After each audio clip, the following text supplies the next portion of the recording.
नमस्कार, मैं doctor Ashish Kumar Jha, associate professor, Indira Gandhi institute of medical science के गैस्ट्रोएंटरोलॉजी विभाग से। आज हम लोग चर्चा करेंगे इरिटेबल बाउल डिजीज, IBS नामक रोग पे।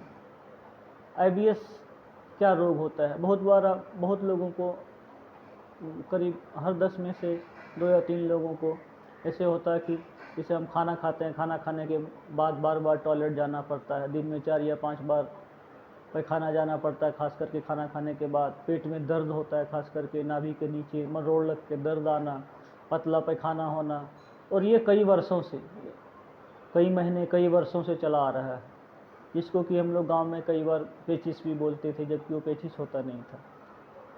ये जो रोग है, या फिर बहुत लोगों को पेट रोज़ टॉयलेट नहीं होना और पेट में मरोड़ करके दर्द करना और फिर रोज़ टॉयलेट नहीं होना, ये इरिटेबल बाउल सिंड्रोम IBS के 2 टाइप होते हैं, IBS-C, IBS-D। IBS-C का मतलब IBS कॉन्स्टिपेशन टाइप और IBS-D, IBS डायरिया टाइप। ये एक रोग होता है और ये बहुत ही कॉमन है। ये बहुत करीब 10 में से 1 या 2 लोगों को ये मिलता है।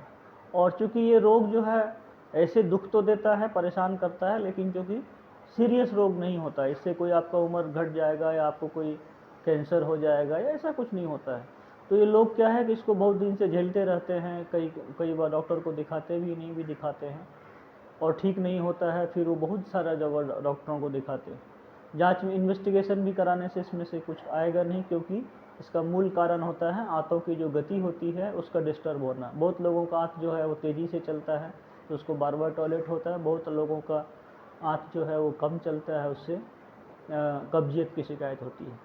इसके बहुत सारे कारण हैं, उन कारणों पे तो अभी हम लोग नहीं जाएंगे। मूल रूप से अगर इस तरह के सिम्टम हो और आपको अगर खून की कमी नहीं हो, वज़न नहीं गिर रहा हो, या पेट में ऐसा जोर से दर्द नहीं हो रहा हो कि पेट पूरा टाइट हो जाता हो, और ये कई महीनों, कई वर्षों से अगर ये सिम्टम हो रहा हो, तो ये IBS रोग का लक्षण होता है। IBS रोग में अगर किसी को बार बार दस्त जा रहे हैं, अगर डायरिया की शिकायत है, तो वैसे सिचुएशन में हम लोग खान पान में कुछ परहेज करने के लिए बोलते हैं। और वो परहेज ये है, जैसे कि दूध का चीज़ नहीं, हम लोग बोलते हैं फल में जैसे सेब, नाशपाती, आम, सब्जी में जैसे गोभी, बंदा गोभी, फूल गोभी, भिंडी, दूध दही में से दूध, मांस मछली में से मांस, ये सब चीज़ें नहीं। जैसे मांस, दूध, गोभी, भिंडी, सेब, नाशपाती, इस तरह की चीज़ों को हम लोग परहेज करते हैं खाने के लिए और बोलते हैं आलू, टमाटर, खीरा, पपीता, अंकुरित चना, कद्दू, नेनुआ, बैगन, इस तरह की चीज़ ज़्यादा खाने के लिए बोलते हैं। कम बार बार, थोड़ा सा करके बार बार खाने के लिए बोलते हैं, और उसके साथ में कोई दवाइयाँ भी दी जाती हैं। लेकिन अपने आप स्वयं डायग्नोसिस IBS का नहीं करें। अगर ऐसा कोई रोगी है, अगर किसी को डॉक्टर ने ऑलरेडी देखा हुआ तो ठीक है, नहीं है तो एक बार ज़रूर संपर्क करना चाहिए कि IBS ही है या कोई और वजह तो नहीं है।